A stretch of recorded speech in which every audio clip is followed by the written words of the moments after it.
get no rest. No, no, I've been down so long that my mind can't get no rest.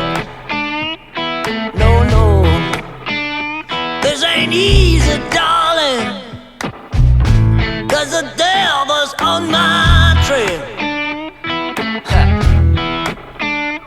I've been running so long that my feet don't work no more.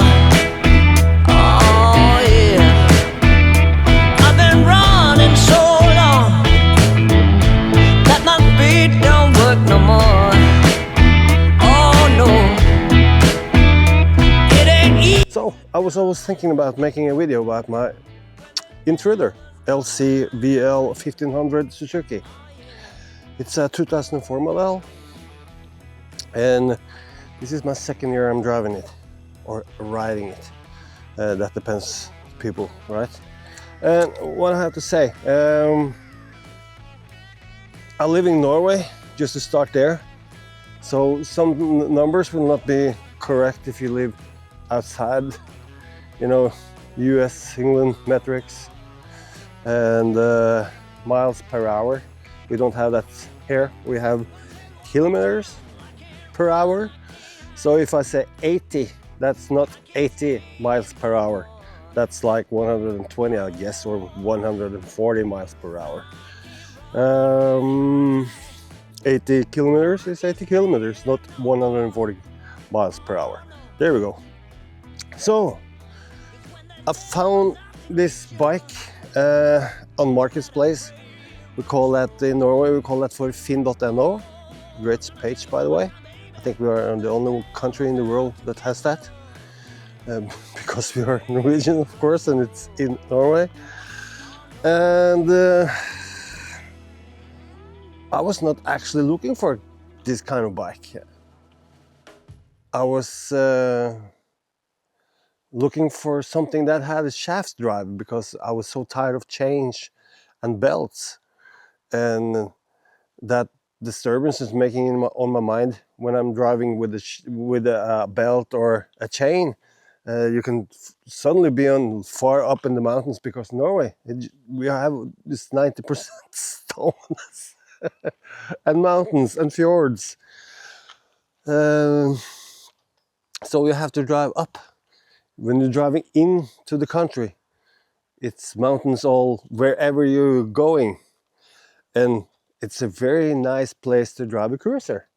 So that's why I was thinking, well, I've been driving like a G6R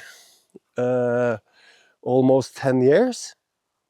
And I was kind of tired of this high RPM and tired of having 80 miles per hour, right? To the grocery stores. And I was thinking, God damn it, I have to slow down.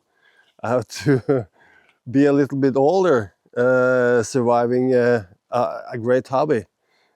So I was thinking, why not a cruiser? Well, why didn't I pick a Harley Davidson? Harley Davidson is like a Porsche or Mercedes. You're paying so much just for the brand, but an Harley Davidson is not the Porsche or Mercedes, right? So quite easy. And a Japanese bike like this Suzuki has 100% Japanese parts, and the Harley Davidson is like 80% of Japanese parts. So I was thinking, all right, then I have to drive 100%, right? So I was actually looking for a 1400 Intruder. Because when this was arriving, you know, I think maybe some of you will remember the LS 750. That was in like 87, 88, the first one of the Intruder. And I do remember that for a long time. It was so chill to ride and good to drive, and everything was so fit. Because back in days I was quite skinny, and today I'm not. So, you know, so now today I'm quite big, and then I need a big bike. And then I was thinking about the 1400. So I was going on the marketplace and looking for the 1400, and suddenly, bam, there it was, a 1500. Never heard about it. And I was thinking, wow, this is a lowrider, because, you know, when I'm starting on my side, the seat is going to my knees, and I'm 184, right? Not American tall, but European. I have no idea how tall that is in US. I have no idea. But anyway, so I like the bike. It's huge. It's freaking huge, and I love it. And this typical ride, like this one with windshield and saddlebags, that is like what we call, or Suzuki call it, not adventure, but the cruiser adventure, right? Because it has the full package. Some says you have to take the windshield off.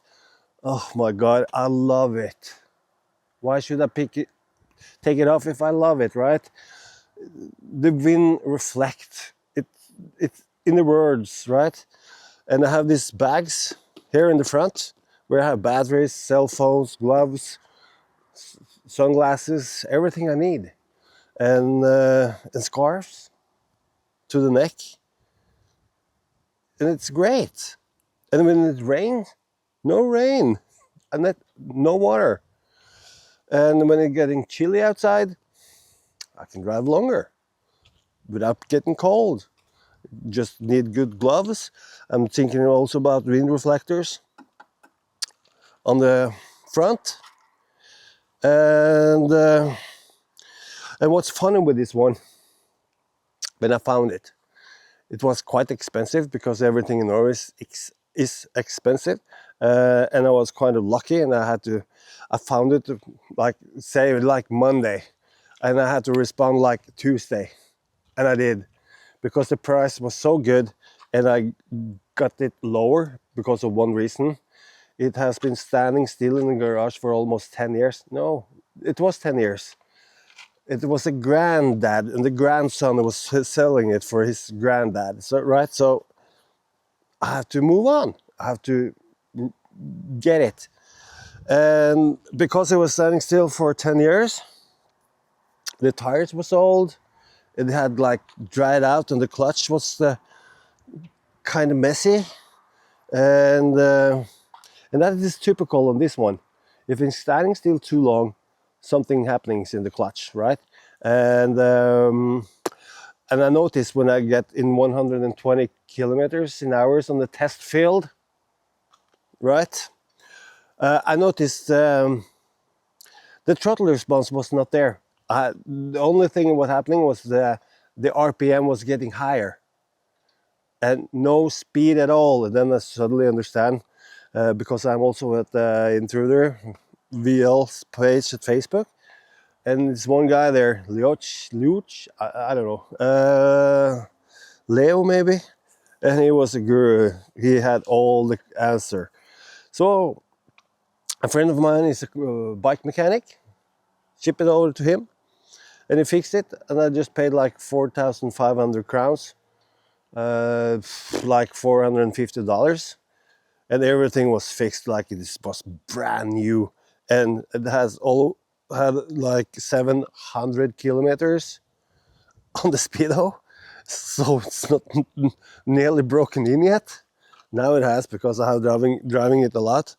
And I also have the Suzuki pipes. I will not have Vans and Heinz and Screaming Eagle and all that kind of shit, because it's way too noisy.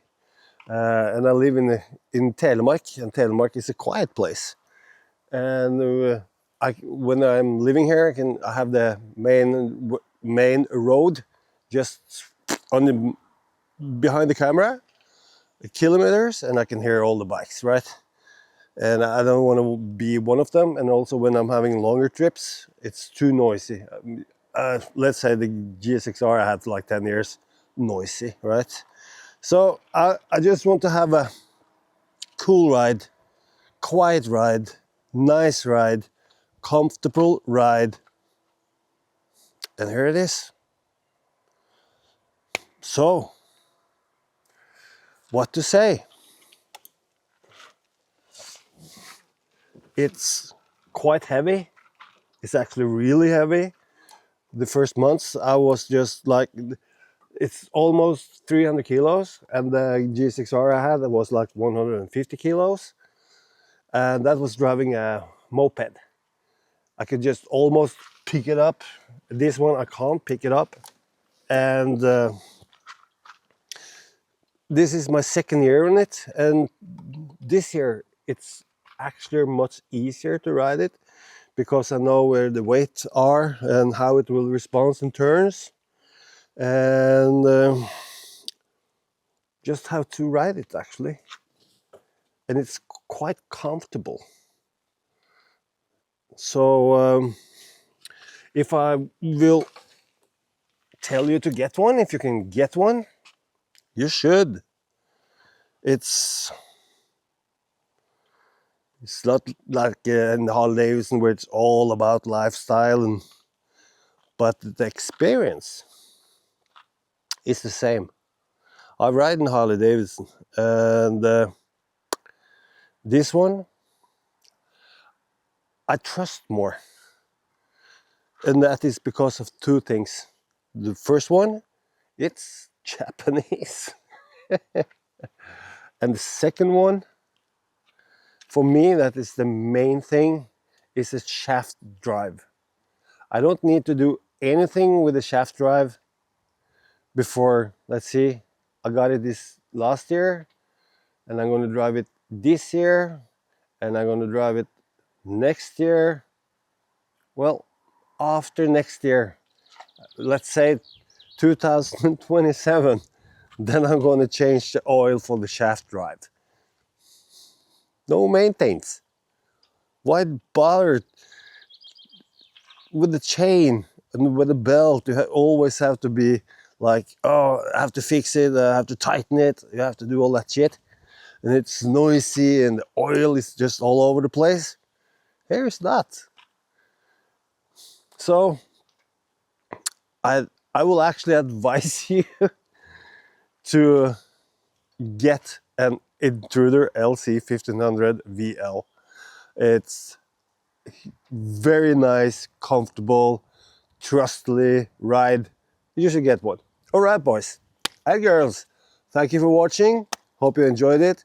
And if you want to see more of this bike, well, you know, go to my page. Bye.